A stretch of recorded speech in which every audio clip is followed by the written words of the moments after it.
حدثنا عبدان قال أخبرنا عبد الله قال أخبرنا يونس عن الزهري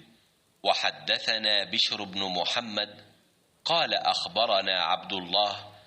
قال أخبرنا يونس ومعمر عن الزهري نحوه قال أخبرني عبيد الله ابن عبد الله عن ابن عباس قال كان رسول الله صلى الله عليه وسلم أجود الناس، وكان أجود ما يكون في رمضان حين يلقاه جبريل، وكان يلقاه في كل ليلة من رمضان فيدارسه القرآن، فلرسول الله صلى الله عليه وسلم أجود بالخير من الريح المرسلة۔ रसूल अल्लाह सल्लल्लाहु अलैहि वआलिहि वसल्लम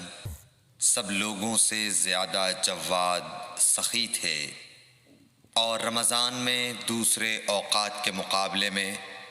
जब जिब्राईल अलैहिस्सलाम आप सल्लल्लाहु अलैहि वआलिहि वसल्लम से मिलते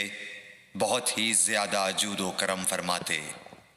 जिब्राईल अलैहिस्सलाम रमज़ान की हर रात में आप सल्लल्लाहु अलैहि वसल्लम से मुलाकात करते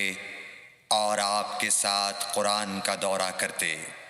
गर्ज़ हज़रत सल्लल्लाहु अलैहि वसल्लम लोगों को भलाई पहुँचाने में बारिश लाने वाली हवा से भी ज़्यादा जूद व करम फरमाया करते थे।